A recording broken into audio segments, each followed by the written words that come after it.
अपने राज्य में वापस आने का सपना मेरे लिए जी। इतना बड़ा था कि मैं सेल्फ मोटिवेटेड थी। एक भी जी। दिन वो जी। सपना मुझे नहीं देता था। जी। नींद भी आती थी।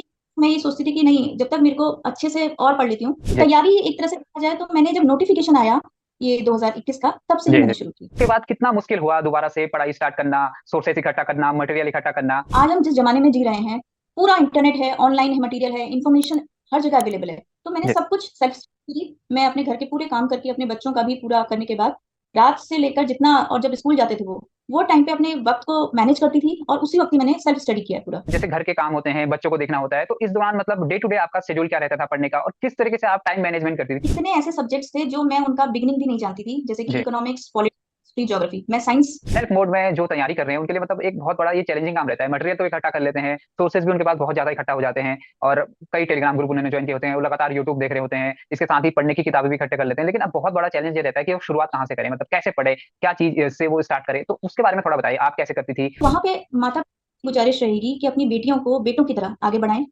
और शादी करने का डिसीजन तब लें वो जब अपने करियर में कुछ एक पैरों पे खड़ी हो जाएं। जी। आत्मनिर्भर रहेंगी तो अपनी जिंदगी के फैसले भी वो खुद ले सकती हैं। नमस्कार, मेरा नाम है संदीप और आप देख रहे हैं माई टॉक शो। दोस्तों, माई टॉक शो में आज हमारे साथ एक ऐसी महिला हैं जिन्होंने इस बात को सच साबित किया है कि पढ़ाई की कोई उम्र नहीं होती। जी हाँ, हम बात कर रहे हैं ममता कार्की जी की, जिन्होंने उत्तराखंड पीसीएस की परीक्षा पास की है, और उनकी एज जो बताया जा रहा है हमें वो 42 ईयर्स है। तो उनसे इस वीडियो में उनकी जो प्रेरणादायक सफर रहा है उसके बारे में जानेंगे। तो पहले तो मैम आपको बहुत बहुत बधाइयाँ। धन्यवाद सर, नमस्कार। जी मैम, नमस्कार। तो मैम, आप कैसा लग रहा है एग्जाम क्रैक करके? सर, और एग्जाम पास करना मेरे लिए एक ड्रीम था, और मैंने काफी इसके लिए प्रयास किया, मेहनत की थी, तो बहुत अच्छा लग रहा है और पूरे परिवार को बहुत अच्छा लग रहा है। तो मैम, आप अपने एजुकेशनल बैकग्राउंड के बारे में कुछ बताएं कि क्या आपकी पढ़ाई हुई है और कहाँ से आपने पढ़ाई की है? मैं जैसे सर मूल रूप से हल्द्वानी में ही मेरी प्रारंभिक शिक्षा शुरू हुई, और जी। 10वीं तक की शिक्षा भारतीय बाल विद्या मंदिर और जीजीआईसी हल्द्वानी, वहां से पूरी की। फिर जी। 2 साल मैंने 12th कानपुर से भी किया है, मेरे पापा की बैंक ट्रांसफर हो गई थी वहां पे। और फिर मैंने बीटेक जो है पंतनगर यूनिवर्सिटी से पूरा किया। जी। और उस बीच ही करते ही मेरा जो लोक सेवा आयोग उत्तराखंड से ही मेरा जो जीबी पंत इंजीनियरिंग कॉलेज घुड़दौड़ी है, वहां प्रवक्ता के पद पे भी चयन हुआ था, और जी। वहां मैंने अपनी सेवाएं दी। तो ये जर्नी मेरी थी। जॉब तो मैंने शुरू कर दिया था, इसी बीच शादी होती है, बच्चे होते हैं। फिर वो जी। जॉब मुझे कंटिन्यू नहीं करना पड़ा, और फिर मैं वापस आई अपने हस्बैंड, अपनी फैमिली के साथ, और फिर एमटेक पूरा किया मैंने दिल्ली में टेरी जी। यूनिवर्सिटी से, रिन्यूएबल। और कुछ टाइम मैंने सोलर इंडस्ट्री और विंड इंडस्ट्री में भी काम किया। तत्पश्चात दूसरा जो मेरा बेटा हुआ 2013 में, तब मैंने ब्रेक लिया पूरे। अभी कह सकते हैं कि 2024 तैयारी तक मैं अभी घर पे ही थी अपने बच्चों की देखभाल के लिए। तो मैम, आप कौन से ईयर में आपने बीटेक किया था? मैंने 2002 में बीटेक कर लिया था। तो मैम, जैसे आपने बताया कि 2013 के बाद से आप लगातार तैयारी कर रही थी, और तो ये तैयारी कैसे आपने की, और क्या वो ऐसा कुछ इवेंट रहा हो जिसने आपको मोटिवेट किया हो कि मैं अब तैयारी शुरू करती हूँ दोबारा से? सर, अगर ये मैं कहूँ कि 2013 में मेरा दूसरा बेटा हुआ, और तैयारी तब मैंने कभी शुरू नहीं की। मैं मेरा पूरा ध्यान, जो मैंने अपनी फुल टाइम करियर छोड़ा उस जी। वक्त, तो मेरा ध्यान अपने बच्चों की देखभाल में था उस वक्त। ये मेरा डिसीजन उन लोगों के लिए था, बच्चों के लिए। जी। जी। तब मेरा था कि कभी तो वक्त आएगा, मैं कभी ना कभी कम बैक करूंगी अपने करियर में। जी। और उस बीच भी जब मेरे बच्चे छोटे थे या स्कूल जाना शुरू किया, तो मैं कुछ ना कुछ सीखती रहती थी, जैसे कि जी। अपने टेक्निकल कोर्सेज, जैसे कि इलेक्ट्रिकल व्हीकल हो गया, या हाइड्रोजन एनर्जी, वेस्ट मैनेजमेंट, इसके एनपीटीईएल के कोर्सेज होते हैं, जी। या कहीं रिसर्च वगैरह। इससे मैं अपने आप को अपडेट रखती थी। तो जी। तैयारी एक तरह से देखा जाए तो मैंने जब नोटिफिकेशन आया ये 2021 का, तब से ही जी। जी। मैंने शुरू की। अच्छा, मतलब एक्चुअल तैयारी आपकी 21 के बाद शुरू हुई। 2013 में आपने बताया आपने सब कुछ जैसे ब्रेक ले लिया था, तो उसके बाद कितना मुश्किल हुआ दोबारा से पढ़ाई स्टार्ट करना, सोर्सेस इकट्ठा करना, मटेरियल इकट्ठा करना, और आप कहाँ रहकर ये तैयारी कर रही थी? ये सब क्या आप उत्तराखंड में ही थी, या फिर आप जहाँ इस समय पे हैदराबाद में हैं, तो वहां इससे आपने ये तैयारी की? मैं 2019 से हैदराबाद में रह रही हूँ अपने परिवार के साथ। मेरे जी। पति बीएचईएल में भी यहाँ पोस्टेड हैं। जी। और जहां तक तैयारी की कहते हैं, तो जब नोटिफिकेशन आया और ये मेरा डिसीजन था कि मुझे कम बैक करना है, तो ये मेरे जी। लिए गोल्डन अपॉर्चुनिटी, ये लास्ट चांस है कि मैं अपने राज्य में अगर प्रशासन के तौर पे, प्रशासक के तौर पे आ पाऊँ, तो मेरे लिए बहुत बड़ा अच्छा एक मेरा अपॉर्चुनिटी होगा। जी। तो जहां तक सर मटीरियल है, आज हम जिस जमाने में जी रहे हैं, पूरा इंटरनेट है, ऑनलाइन है, मटेरियल है, इंफॉर्मेशन हर जगह अवेलेबल है। तो मैंने जी। सब कुछ सेल्फ मैं अपने घर के पूरे काम करके अपने बच्चों का भी पूरा करने के बाद रात से लेकर जितना, और जब स्कूल जाते थे वो टाइम पे अपने वक्त को मैनेज करती थी, और उसी वक्त ही मैंने सेल्फ स्टडी किया है पूरा। तो मैम आपने जैसा बताया आपने सेल्फ स्टडी की, तो सेल्फ स्टडी के दौरान एक बहुत बड़ा जो हमें डिसएडवांटेज कहें या फिर परेशानी कहें वो रहती है कि हमें कोई गाइड करने वाला नहीं होता, हमें पता नहीं होता कि हमें कौन से सब्जेक्ट पढ़ने हैं, मतलब किस टाइम पे पढ़ने हैं और किस तरीके से आंसर राइटिंग करनी है। तो ये सब आपने कैसे मैनेज किया सेल्फ स्टडी के दौरान? तो सबसे पहले जब सिलेबस मेरे हाथ में था, और कितने ऐसे सब्जेक्ट्स थे जो मैं उनका बिगनिंग भी नहीं जानती थी, जैसे कि जी इकोनॉमिक्स, पॉलिटिक्स, ज्योग्राफी। मैं साइंस बैकग्राउंड की स्टूडेंट रही हूँ। जी। मात्र 7वां पेपर मैथ्स और एथिक्स का है, उसमें से मैथ्स मेरी पकड़ में थी हम्म। और एथिक्स क्या था। तो जब सिलेबस मैंने देखा, और मेरे को ये हर चीजें बोलते हैं सर कि तैयारी के दौरान सब्जेक्ट की क्या अप्रोच होती है, अगर जी। हिस्ट्री भी थी तो बेस्ट सोर्सेज जो टॉपर्स के इंटरव्यूज देखना, या जो लोग सफल हैं इस क्षेत्र में, प्रशासनिक हम्म। सेवा में, उन जी दिए गए जो सोर्स उनको मैं लिख लेती थी। और बेस्ट सोर्स को ही मैं अपना एक, जैसे बाजीराम एंड रवि के मैंने नोट्स मंगा लिए थे यूपीएससी के, जी। अमेजोन से। हम्म। उसी की वो घर बनाया, पर उसमें भी अगर मुझे कोई दिक्कत होती थी जैसे इकोनॉमिक्स को समझने में, तो मैंने जी एनसीईआरटी को पढ़ के उसको मैं सिलेबस वाइज पॉइंट जी करके मार्क करके तैयार। जी जी। तो मैम आप इस दौरान जैसे आप क्योंकि एक वर्किंग लेडी थी पहले और बाद में आपने ब्रेक लिया और उसके बाद फिर जैसे घर के काम होते हैं, बच्चों को देखना होता है, तो इस दौरान मतलब डे टू डे आपका शेड्यूल क्या रहता था पढ़ने का और किस तरीके से आप टाइम मैनेजमेंट करती थी? क्योंकि मैम आज के समय में देखा जाता है कि जो तैयारी कर रहे होते हैं बच्चे स्टूडेंट, उनको टाइम मैनेज करने में बहुत दिक्कत आती है, बहुत समस्या आती है। ऐसे में आप उनके लिए एक बहुत बड़ा एग्जाम्पल बन जाती हैं कि अब घर के काम भी मैनेज करने हैं, बच्चों को भी देखना है और उसके बाद फिर पढ़ाई भी करनी है। तो अपना टाइम टेबल बताएं जरा, डेली का कैसे रहता था आपका टाइम टेबल? सर मेरे दिमाग में एक सबसे पहले स्ट्रेटेजी प्लान रहता था कि आज का मेरा जैसे पूरा सिलेबस है उसको मैंने एक एक महीना के उसमें शेड्यूल में बांट दिया। जी आज फिर डे डे का शेड्यूल बांट दिया कि इस दिन ये, इस दिन ये, अगले दिन ये होगा, और इस मटेरियल से मुझे पढ़ना है। तो मेरा एक हमेशा अपनी डेस्क के आगे में एक अपना टारगेट डेली का और वीकली का और मंथली का मेरा जी बना रहता था। जी और काम बच्चों के सारे करने हैं, उनको स्कूल भेजना है, उनको वापस आने पर खाना देना वगैरह वगैरह, ये नियत काम रहते हैं। पर जी उसके बीच में क्या मैं कहाँ कहाँ से वक्त निकाल सकती हूँ, मेरे को पता रहता था कि अगर मैं सुबह के काम 11 बजे खत्म कर दूं तो 3 बजे बच्चे आते हैं, तो वो टाइम मैं पूरा पूरा यूटिलाइज कर सकूं, उसको घंटे घंटे में बांट देती थी। जी ऐसे ही रात को भी 9 बजे अगर मैं अपना काम खत्म कर रही हूँ, तो 9 बजे से जब तक मुझे नींद नहीं आ रही, 2 या 3 बजे तक, उसको मैं बांट देती थी। तो इस तरह से मैंने अपने बिल्कुल कंसिस्टेंटली फॉलो किया जब तक कि मेरा रिवीजन, पूरा कोर्स पूरा हुआ, फिर मैंने कई रिवीजन किए। तो इस तरह से मैं कर पाई सर। जी जी। मैम इन सब में एक जो बहुत बड़ा रोल होता है वो आपके फैमिली फ्रेंड्स और इनके सपोर्ट का रहता है। तो ऐसे में आप बताएं कि आपको फैमिली की से किस तरीके का सपोर्ट मिला और सर ने आपकी इसमें किस तरीके से हेल्प की, यानी आपके हस्बैंड ने आपकी इसमें और बच्चों ने किस तरीके से हेल्प की आप इस एग्जाम को क्रैक करने में आपकी? मेरे पति तो मेरे सबसे बड़े प्रेरणा स्रोत भी हैं, इंस्पिरेशन है मेरे लिए, और जी एक गाइड की तरह, मोटिवेटर की तरह उन्होंने मुझे कई टिप्स भी दिए जी कि तुम्हें किस तरह से अप्रोच करनी है। एक स्मार्ट प्लान मेरे हाथ में था कि मुझे पहले एक बार सिलेबस पूरा करना है, करीबन 2 बार रिवीजन या 3 बार रिवीजन करना है, प्लस मॉक टेस्ट जितने हो सके मैं लिखूं, जी 26 साल के यूपीएससी पर लगाऊं, यूपी पीसीएस के जो लास्ट 10 साल के, 5 साल के मुझे मिले वो लगाऊं, और उत्तराखंड में एक ही पीसीएस हुआ था इस पैटर्न पे, उसके मैं पेपर लगाऊं। तो जी ये जी मेरी स्ट्रेटेजी का तरीका था, और इसमें उनकी, मेरे हस्बैंड की पूरी भूमिका थी कि जो मुझे चेक करते थे मेरी लिखने को, कितना जी क्वालिटी का लिखा है, जी कैसे जी मुझे इम्प्रूव करना है। तो जी उनका बहुत योगदान रहा। जी। और मैम बच्चे क्या बोलते थे इस दौरान कि जैसे अब बच्चे भी पढ़ रहे हैं, आप भी पढ़ रहे हैं? उनके सामने तो ज्यादातर पढ़ाई नहीं हो पाती, बच्चों की अपनी जी डिमांड्स हमेशा ही रहती, वो स्कूल जी जाते थे या वो सोचते थे, तब मेरे को एकदम फ्री हैंड मिलता था अपने को पूरा टाइम देने का। जी। तो सर उनका भी अच्छा ही लगता था सीखते थे हम्म। वो कुछ। जी जी। तो मैम वो मोमेंट बताइए जरा जब आपको रिजल्ट के बारे में पता चला कि रिजल्ट आ गया, क्योंकि रिजल्ट रात में आया था। तो वो मोमेंट के बारे में डिस्कस कीजिए जरा, आपको कैसे पता लगा, किसने बताया और क्या रिएक्शन रहा था आपके और आपके आसपास जो लोग थे उस समय पे? सर बहुत ही सुखद अनुभूति है, जिसको बयान कर पाना बहुत ही मुश्किल है। आज भी उसी रंग में हम रंगे हुए हैं। जी तो जैसे आया, तो मेरे पति ने ही, और लैपटॉप के आगे तो बैठे ही थे कि आज आएगा कल आएगा, ये जिज्ञासा थी।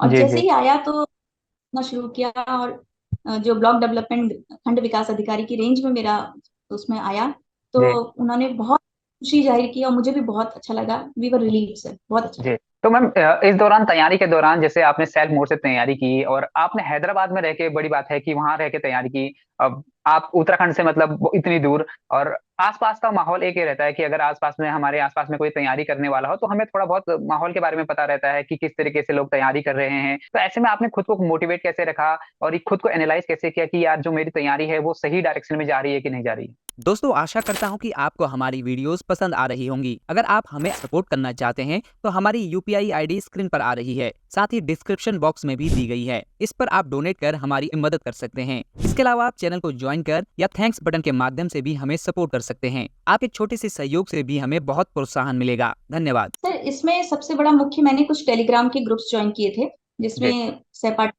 सांख के जो अभ्यर्थी हैं वो बातें करते थे, मटेरियल शेयर भी करते थे। जी। उनका बहुत सहयोग। और प्लस मैं, हमारे जो अभी श्री हिमांशु कपल्टिया जी सर हैं, उनके वीडियोस हैं, जी। मारूट्स मेंटरशिप, उनके मैं लगातार देखती थी। वो एक इंस्ट्रूमेंट था मेरे लिए जिसको तैयारी करने में, सही दिशा दिखाने में। जी। जी। और सर मोटिवेशन की बात है, अपने राज्य में वापस आने का सपना मेरे लिए जी। इतना बड़ा था कि मैं सेल्फ मोटिवेटेड थी। एक भी जी। दिन वो जी। सपना मुझे नहीं देता था। जी। नींद भी आती थी, मैं ये सोचती थी कि नहीं, जब तक मेरे को अच्छे से और पढ़ लेती हूँ तो ये मोटिवेशन मेरा कंसिस्टेंट बना रहा। तो ये जी। मैं सेल्फ मोटिवेटेड इस मामले में। जी। तो मतलब एक तरीके से कह सकते हैं कि जो रिवर्स पलायन है उसकी आप बहुत बड़ी एग्जांपल है कि मतलब आप बाहर रहती हैं जबकि आपके पास और भी अदर ऑप्शंस हैं, तो आपने सिर्फ उत्तराखंड यानी अपनी देवभूमि को ही चुना अपने वर्क भूमि बनाने के लिए। जी सर, जैसे मेरा बैकग्राउंड आपको मैंने बताया, मैंने अध्यापन किया है, तो जी। जाहिर जी। सी बात है जब मैं जी। था कि मैं दोबारा करूं तो मेरे लिए बहुत इजी एक ऑप्शन था कि मैं किसी भी हैदराबाद के इंजीनियरिंग कॉलेज में अप्लाई करती और बड़े आराम से बिल्कुल। जिंदगी कट सकता। बिल्कुल मैम। पर मैंने चुना अपना राज्य, क्योंकि ये मुझे भी लगता है कभी कभी तो ये चांस मुझे ईश्वर ने दिया जो जी। नोटिफिकेशन का आना था। जी। और मुझे भी लगा कि अपॉर्चुनिटी है कि जो जी। मेरा ड्रीम जॉब था कि राज्य में आना, तो ये सब जी। कुछ ऐसा लगता है कि ये भी था।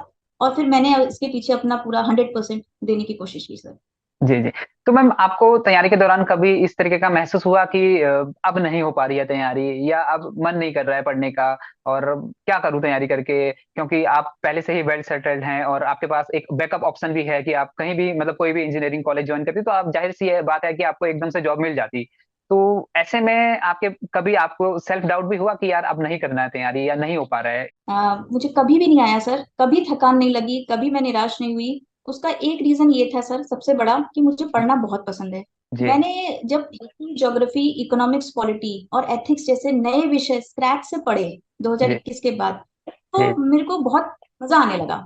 मतलब आई वॉज एंथुजियास्टिक। और उनके बारे में जानना, मुझे ये स्टडी ने ही इतना कुछ दिया, जानने का मौका दिया, कि मैं सोचती थी कि अगर मैं कुछ नहीं भी कर पाई तो भी जी। बहुत ज्यादा नॉलेज लेके यहाँ से निकलूंगी जो मुझे आगे के अपने कोई भी करियर में जी। बहुत ही जी। मदद करेगा। जी। जी। पढ़ाई का एक एक्सपीरियंस लेके जा रही हूँ, और बहुत और अच्छा है कि मैं वापस राज्य में ये सब दे पाऊंगी अपनी सेवाएं।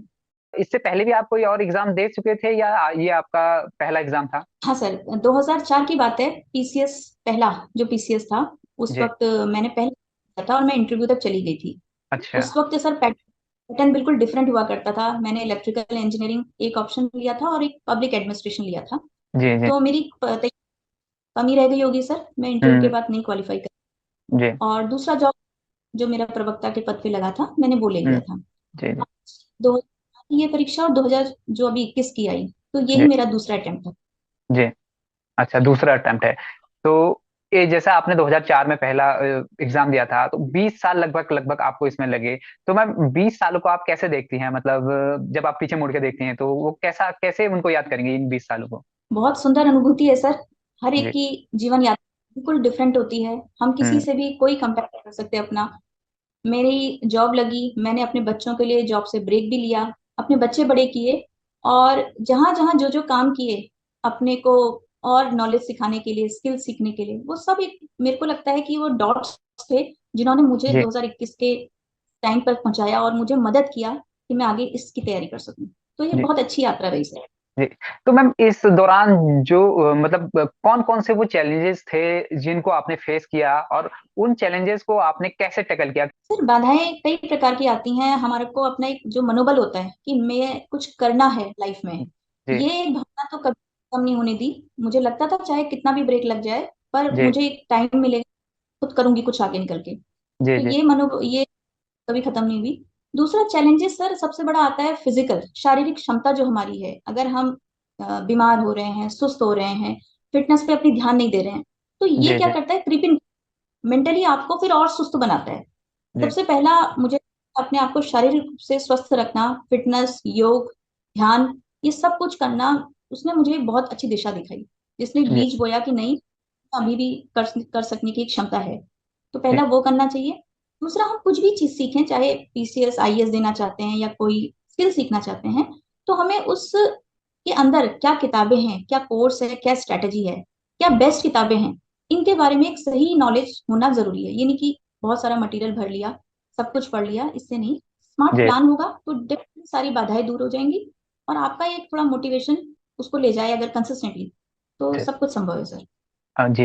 तो मैम जैसे आपने बताया स्मॉल प्लान होगा, तो इन सब में जैसे सेल्फ मोड में जो तैयारी कर रहे हैं उनके लिए मतलब एक बहुत बड़ा ये चैलेंजिंग काम रहता है। मटेरियल तो इकट्ठा कर लेते हैं, सोर्सेज भी उनके पास बहुत ज्यादा इकट्ठा हो जाते हैं, और कई टेलीग्राम ग्रुप उन्होंने ज्वाइन किए होते हैं, वो लगातार यूट्यूब देख रहे होते हैं, इसके साथ ही पढ़ने की किताबें भी इकट्ठे कर लेते हैं। लेकिन अब बहुत बड़ा चैलेंज ये रहता है कि वो शुरुआत कहाँ से करें, मतलब कैसे पढ़े, क्या चीज से वो स्टार्ट करे। तो उसके बारे में थोड़ा बताइए, आप कैसे करती थी, और आपने जो आंसर राइटिंग की प्रैक्टिस की थी या जो आंसर लिखे थे वो कैसे उसकी शुरुआत की थी।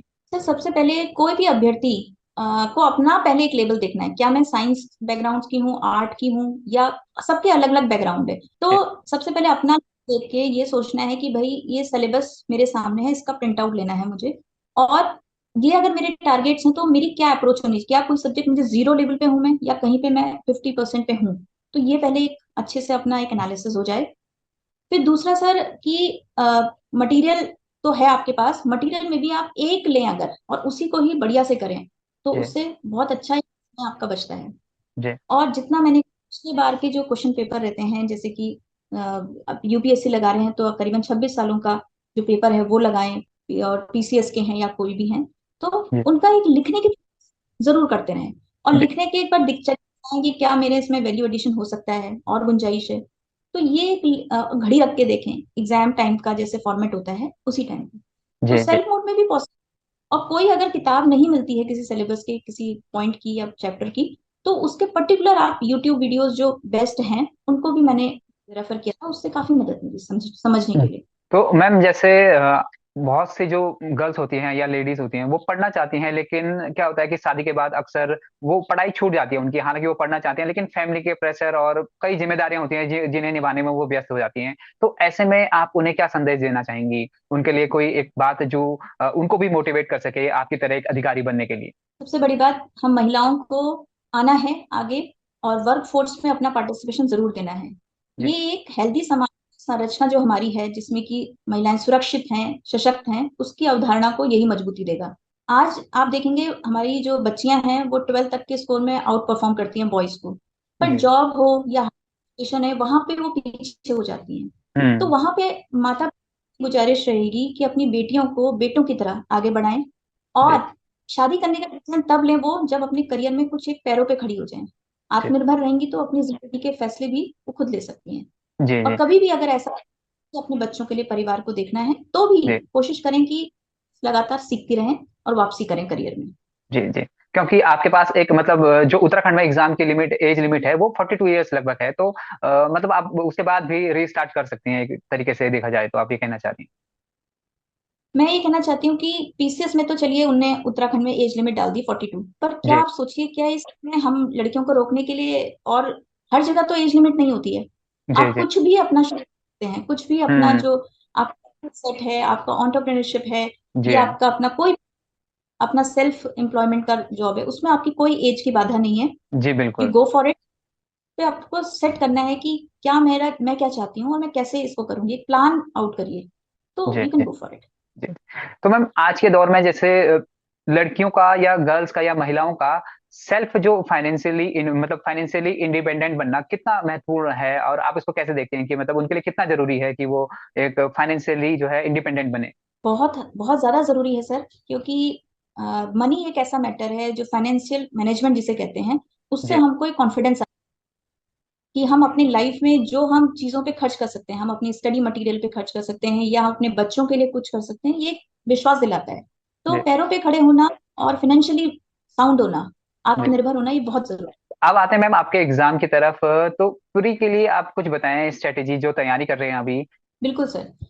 सबसे पहले तो हमें क्वेश्चन के नेचर को देखना होगा। प्री का नेचर अगर ऐसा है कि लास्ट 4-5 सालों से बहुत फैक्चुअल प्रश्न आ रहे हैं, तो आपको उनको नजरअंदाज नहीं करना है। जी। एक होता है आपने इंडेप्थ तो स्टडी कर दी, पर फैक्ट्स, ईयर, डेटाज ये सब भी आता है करीबन। अगर आपके चंक ऑफ 150 में से 20-30 क्वेश्चन भी ऐसे आते हैं तो काफी वैल्यू वेटेज रखता है। तो जी। आप पैटर्न को पहले समझ लें कि कैसे क्वेश्चन आ रहे हैं पिछले 5 साल में।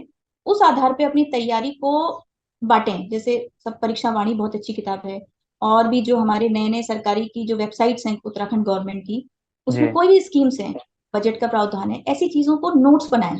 तो प्री की तैयारी बिल्कुल अलग है। वो आप ऊपरी तौर पे भी कर सकते हैं कि मैं बस फैक्ट्स इकट्ठे करते रहूं और नॉलेज इकट्ठा करता रहूं करंट अफेयर की या बाकी सब्जेक्ट्स में, तो भी जी। काम चल जाता है। हम्म। इसका बिल्कुल जिसमें आपको थॉरो एनालिसिस, थॉरो रीडिंग करनी पड़ती और मेंस की तरफ अगर आए हम, तो मेंस के लिए वो कैसे स्टार्ट करें? क्योंकि पढ़ तो सभी लेते हैं, फिर एक राइटिंग, आंसर राइटिंग जो है वो उनके लिए बहुत बड़ी मतलब हिंड्रेंस पैदा कर देती है। है जी। उसमें सबसे पहले मैंने टॉपर्स की कॉपीज जो रहती हैं आरटीआई के द्वारा वेबसाइट पे, उनको देखा कि जी। वो कैसे लिखते हैं, उसका पैटर्न कैसा है। थोड़ा सा इंट्रोडक्शन देते हैं, कंक्लूड करते हैं, पॉइंट वाइज देते हैं, डायग्राम लिखते हैं, और रिडंडेंसी कहीं नहीं होती है, साफ जी। राइटिंग होती है। और तो ये सब चीजों का समावेश एक बार में नहीं होगा। जब क्वेश्चन आता है तो इतना टाइम कम रहता है कि आपको फटाफट सोचना होता है। जी। तो आप जो लिखित क्वेश्चन है, जो आपने देखा कि अच्छा इस टॉपर ने ऐसे लिखा है, उसी क्वेश्चन को आप लिखने की कोशिश करिए अपने तरीके से। फिर जी। देखिए कि मेरी अप्रोच में कहाँ की कमी है।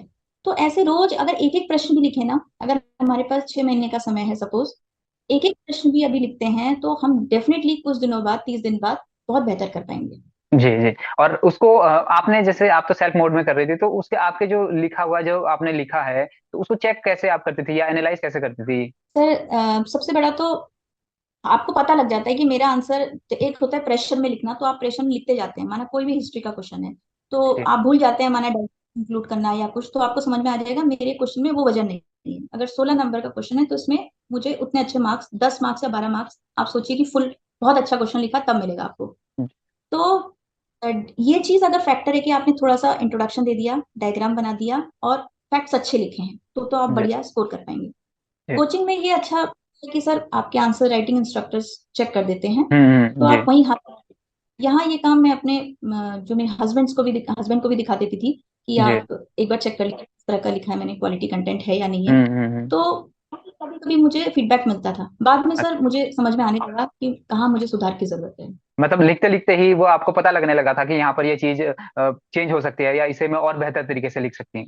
बिल्कुल सर। जी। होता जी। क्या है सर कि हो जाता है कि अगर माना कोई 16 नंबर के बड़े क्वेश्चंस हैं, तो आप पहले थोड़ा फ्रेमवर्क बना लीजिए, यानी कि पॉइंट्स लिख लीजिए। तो मैं जी। ऐसा करके करने लगी, कोई बड़ा है तो आप ये पॉइंट डालेंगे। पर जी। एक्चुअल एग्जाम में करने का समय नहीं रहता है। जी।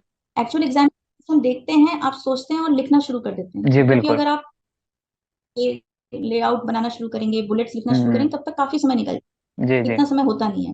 जी। तो क्या होता है कि आप बिना उसके भी, बिना कीवर्ड्स के लिखे भी आप डायरेक्टली उतरिए, 2 लाइन हम्म। इंट्रोडक्शन की दे, फिर आगे बढ़ना शुरू कर दीजिए। जी। जी। तो मैम जैसा आपका ये लास्ट अटेम्प्ट था, और इसमें जो एक प्रेशर रहा होगा कि लास्ट अटेम्प्ट है, अगर नहीं हुआ तो क्या होगा, और यदि मैं मतलब उसमें एग्जाम में पहुंच के फिर, जैसे आपने 2004 में बताया था कि नहीं हो पाया था, तो उस तरीके का कोई प्रेशर रहा था कि यार इस बार करना ही करना है और कैसे भी एग्जाम निकालना ही है? प्रेशर तो नहीं कहूंगी, हाँ थोड़ी थोड़ी आशा तो रहती है कि हो जाता तो अच्छा रहता, पर मेरे जी। जी। दिमाग में एक था कि पसंद दे देते हैं, और नहीं होगा तो कोई नहीं, मैं तो प्लान बी भी सोच लेती हूँ कि ये नहीं होगा तो कुछ और कर लेंगे बढ़िया, पर खाली नहीं जी। बैठेंगे, एक जी। पीरियड एंगेज रहेंगे। और जी। जी। दूसरा प्लान बी जरूर, आप बहुत साल, ज्यादा साल ना लगाएं उस पे, मेरी तो यही एक रिक्वेस्ट रहेगी। हमको पता लग जाता है कि कितना हम कर सकते हैं, पहला दूसरा तीसरा अटेम्प्ट में हो जाता है, और हमारे जी। अंदर ये पोटेंशियल है। जैसे रीडिंग कॉम्प्रिहेंशन हमारा बहुत अच्छा है, एनालिटिकल अगर हमारा बहुत अच्छा है, रीजनिंग मतलब चीजों को समझना हम कर सकते हैं, तो definitely you are material for this civil services. जी।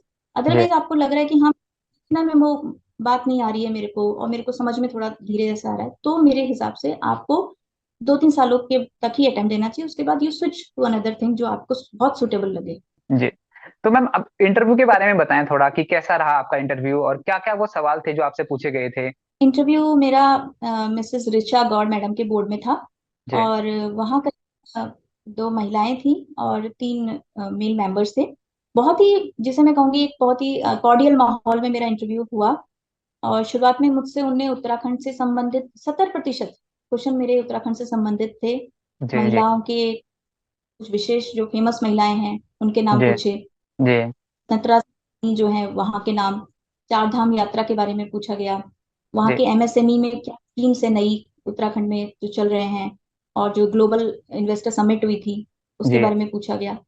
तो पूरी तरीके से मेरा उत्तराखंड बेस्ड ज्यादा था।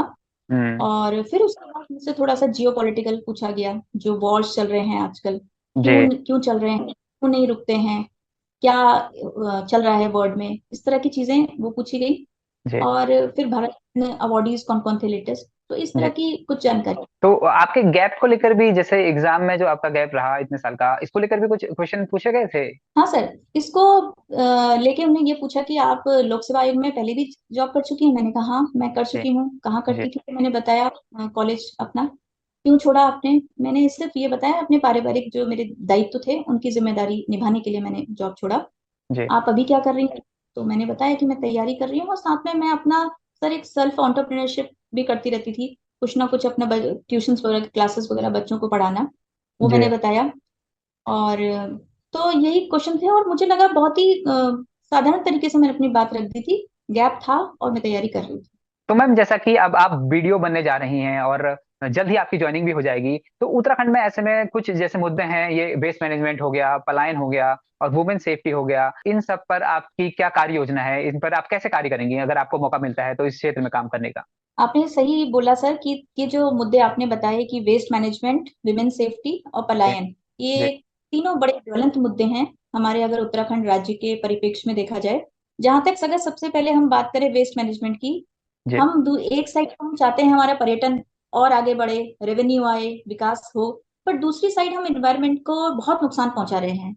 अगर जी। आप कभी भी किसी बड़े छोटे शहरों में या गांव में जाएं, कूड़े के ढेर लगे हुए हैं। तो ये हमारी सुंदरता को भी और नष्ट कर रहे हैं, जिससे पर्यटन कोई खास उसको फायदा नहीं होने वाला, उल्टा नुकसान ही होगा। तो जी। इस पे हम लोग ये कहते हैं कि दो चीजें हैं सर। एक तो कानूनी पहलू होता है, एक सामाजिक पहलू होता है, जिसमें जी। पार्टिसिपेशन जो public है वो बहुत महत्वपूर्ण भूमिका निभाता है।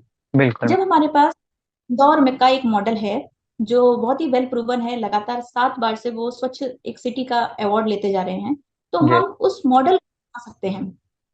और ये मॉडल जो इंदौर का मॉडल है वो एक पब्लिक पार्टिसिपेशन प्लस जो वहाँ की म्यूनिसिपैलिटी है उसके जी। परस्पर सहयोग से। तो मेरे दिमाग में ये है, अगर कभी मेरे को काम करने का मौका मिला तो इस पे मैं जन जागरूकता ज्यादा से ज्यादा फैलाऊंगी। हर उस घर जो महिला बच्चे हैं उनसे एक अपील रहेगी कि आप अपने वेस्ट को जैसे घर में मैनेज करते हैं वैसे ही बाहर भी जी। मैनेज करने में पूरा। जी। अब अगर दूसरा मुद्दे की बात करते हैं, विमेन सेफ्टी, जो बहुत ही सेंसिटिव एक मुद्दा है आज, न केवल राज्य में बल्कि देश विदेश सब जगह एक मुद्दा है। जी। इसमें भी सर बार बार फिर वही दो मुद्दे आते हैं। सख्त कानून होने के बावजूद, पॉश है हमारे पास, और दहेज डाउरी के अगेंस्ट हमारे पास लॉ आज से नहीं बहुत पहले से है, पर हम क्या जी। खत्म कर पाए इन चीजों। विमेन सेफ्टी हमेशा ताक पे रख दी जाती है नियम कानून होने के बावजूद भी। जी। तो इसमें भी मेरा, जब तक एक सामाजिक चेतना हम नहीं उठा पाते हैं लोगों के अंदर, अगर माता पिता अपनी बेटियों को बराबर पढ़ा रहे हैं तो उनको इस लायक भी बनाएं कि वो अपने सेफ्टी सुरक्षा के मामले में भी उनको वो प्रोवाइड कराएं, अपने डिसीजन वो खुद ले सकें, सशक्त जी। फील भी करें। जी। तो माता पिता का नहीं बल्कि एक आस पड़ोस, एक पूरे समाज की जिम्मेदारी है कि सबकी बेटी अगर है तो उनकी भी एक बेटी है, तो हम सबकी सब बच्चों को हमें वो सुरक्षा प्रदान करनी है। तो एक जी। सामाजिक एक पहलू इम्पोर्टेंट रहेगा। जी। तीसरा, पलायन का मुद्दा बोला, जो सच में बहुत गंभीर विषय है हमारे राज्य के परिप्रेक्ष्य में। जी। ये भी इसके सामाजिक जो कारण है वो यही है कि भाई नौकरी चाहिए, स्वास्थ्य और शिक्षा, जी। इनका जो क्वालिटी वो वहाँ एट पार नहीं है। तो हर कोई नीचे आता है पलायन करने के लिए शहरों में। तो इसमें भी हमारा जो सरकार की पॉलिसीज इन प्लेस है, बस हमें इम्प्लीमेंटेशन पे बहुत मतलब इफेक्टिवली और एफिशिएंसी से काम करना होगा। मेरा जी। पूरा जिम्मेदारी ये रहेगी और अपना दायित्व समझूंगी मैं कि अगर प्राइमरी स्कूल, मिडिल स्कूल या कहीं भी गुणवत्ता को हम बढ़ावा दे सकें और सड़कों की व्यवस्था ठीक कर सकें, स्वास्थ्य को अच्छा देख सकें, तो हमारा राज्य भी अन्य राज्यों की तरह प्रॉस्परस होगा और पलायन को हम रोक सकेंगे। जो लोग मेरिट में अपनी जगह नहीं बना पा रहे हैं और कुछ नंबरों से रह जा रहे हैं, तो उनके लिए आपका क्या संदेश रहेगा? मैं पहला तो सर इस बात को मानती हूँ, जो सफल नहीं है वो कभी बेवकूफ नहीं होता। उसने भी बहुत हमारे बराबर या हमसे भी ज्यादा मेहनत की होती है, जी और कहीं ना कहीं ऑफ लक भी होता है। तो इसलिए निराश होने की कोई आवश्यकता नहीं है। बहुत अच्छे अच्छे अभ्यर्थी हैं, पर मेरा अभी भी ये मानना है कि अपना पूरा जीवन, कई जो अपनी यूथ के जो प्रोमिनेंट ईयर है, बहुत ज्यादा यहाँ पे ना लगाएं। जी अपने आप को स्किल करके आप कोई भी जॉब कर सकते हैं। हमारे भारत देश में, हमारे प्रदेश में ये थोड़ा सा है कि सिविल सर्विसेज का बहुत ज्यादा वैल्यू है। एक लोक प्रशासक ही है, वो भी जॉब करता है, और जी उसका उसकी और जिम्मेदारी है कि वो वेलफेयर के काम हो, एक सरकार और लोगों के बीच की कड़ी बनकर वो काम करता रहे। जी अदरवाइज हम किसी भी जॉब में, चाहे वो अध्यापन का काम हो, बहुत अच्छे से कर सकते हैं। तो मेरा ये जी कहना है, सभी अभ्यर्थी अपने अंदर का जो आत्मविश्वास है, अपनी वर्थ, उसको इस एग्जाम के सक्सेस या फेलियर से ना तोड़ें। अपने पे हमेशा विश्वास रखें, और जो भी अच्छी अपॉर्चुनिटी आती है उसको मन लगा के काम करें, तैयारी जी करते रहें। और जो डेफिनेटली होगा, क्योंकि वो लोग बहुत मेहनत करके उनके साउंड हो चुके होते हैं सारी फंडामेंटल्स वगैरह। जी जी अपना सही विश्लेषण, कहाँ कमी है, और फिर अपना जो जो कोई भी प्रोफेशन है उसमें बहुत अच्छा करने की कोशिश करें। जी जी। और मैम, जाते जाते आज के यूथ के लिए और आज की जो जनरेशन है, जो उसके लिए आप कुछ मैसेज देना चाहें? यूथ हमारे देश का, जो हम डेमोग्राफी डिविडेंड कहते हैं, वो हम बहुत अभी पीक पे रहेंगे, जी 2047 तक का। जी पर ऐसा हमें यूथ तैयार करना है जो प्रोडक्टिव हो, स्किल्ड हो, और उसकी जो भावनाएं हैं, विजन है, ना केवल अपना जीवन स्तर उठाए वो अपनी अच्छी सोच से, बल्कि उसी सोच से अपने देश का भी उठाए। तो हमारे लिए, यूथ के लिए, यही संदेश रहेगा कि अपने जीवन में ये छोटे मोटे आराम, छोटे मोटे जो कंफर्ट है, इनसे ऊपर उठें, अपना जी जीवन स्तर को और उठाने का सोचें। एक नया एम जो अपने जीवन को भी उठाएगा, ऐसे एम रखें, और उनके लिए कंसिस्टेंटली डिसिप्लिन होके काम करते रहें। जी जी। धन्यवाद ममता जी, हमसे जुड़ने के लिए और अपने अनुभव साझा करने के लिए। आपकी कहानी वाकई प्रेरणादायक है। हम आशा करते हैं कि ये हमारे व्यूअर्स को एक नई दिशा देगी, खासकर उन महिलाओं और उन लड़कियों को जो शादी के बाद तैयारी करने की सोच रही हैं या तैयारी कर रही हैं। और हमारी तरफ से आपको एक बार फिर से बहुत बहुत बधाइयाँ। धन्यवाद sir, thank you very much. तो ये थी हमारे साथ ममता कार्की जी, जिन्होंने अपनी जर्नी शेयर की। आई होप कि आपको आज का एपिसोड पसंद आया होगा। कैसा लगा आपको ये एपिसोड, कमेंट में जरूर लिखें। और अगर आप चैनल पर नए हैं तो चैनल को सब्सक्राइब करना ना भूलें। दोस्तों, आशा करता हूं कि आपको हमारी वीडियोस पसंद आ रही होंगी। अगर आप हमें सपोर्ट करना चाहते हैं तो हमारी यूपीआई आईडी स्क्रीन पर आ रही है, साथ ही डिस्क्रिप्शन बॉक्स में भी दी गई है। इस पर आप डोनेट कर हमारी मदद कर सकते हैं। इसके अलावा आप चैनल को ज्वाइन कर या थैंक्स बटन के माध्यम से भी हमें सपोर्ट कर सकते हैं। आपके छोटे से सहयोग से भी हमें बहुत प्रोत्साहन मिलेगा। धन्यवाद।